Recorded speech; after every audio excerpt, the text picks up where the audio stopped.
I'm here with Abigail Stetson. She is an educator and resident of Montrose, Colorado. Could you please describe for me a memory you have of water as a child?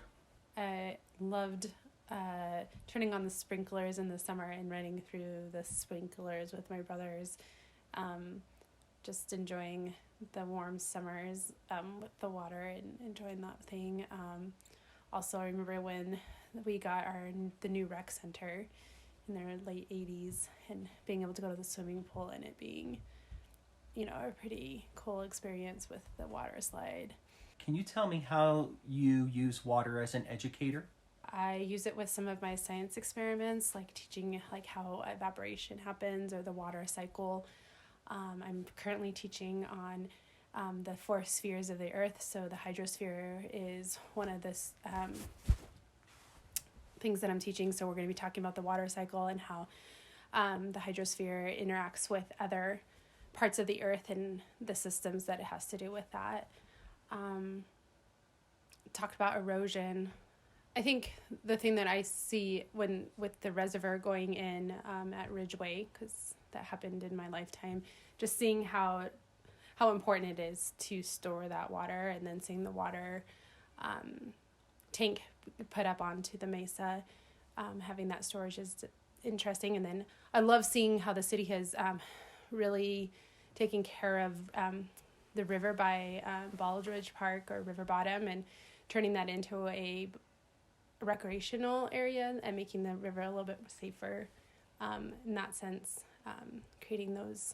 using that as a recreational and getting people excited about the water here in town. I think one of the things that I do know has changed is what's been put in our water or taken out of our water. I mean, the water is pretty hard, and having to deal with that as a homeowner, dealing with the consequences of that, or not having fluoride anymore in our water, and how that's changed how I go about taking care of my teeth. It's been an interesting change. Can you tell me what concerns or hopes you have for your kids as they get older as it relates to water or its usage? Well, living in a high desert, having to really think through how we use water and the changes. I mean, I've seen the changes in snowfall in my lifetime being a local and understanding that. So how is that going to change? How are we going to be more sustainable in our water use? Seeing different types of landscaping that is better for the environment and for our water use. Those changes, I think, are going to be super important, and helping them understand how much water we use and how we use our water, and being thoughtful in how we use that water, not only in our personal use, but as recreational too.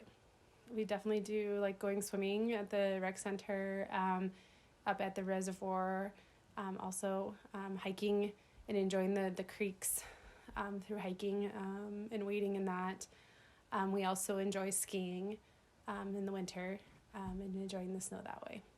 Have there been any habits or practices you've used as a homeowner or just a resident in the high desert area with regards to water that you think could be used on a broader scale? Making sure I turn off the water when I'm brushing my teeth, trying to take a shorter amount of time in the shower, watering my lawn at night instead of during the heat of the day, so less evaporation is happening and for less time.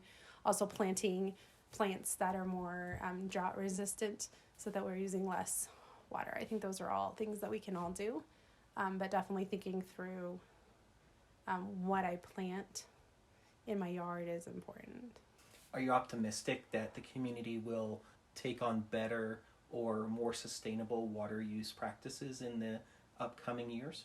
It's going to be vital. If we choose not to, we're going to have significant issues. Can you tell me a favorite memory you have of your kids around water?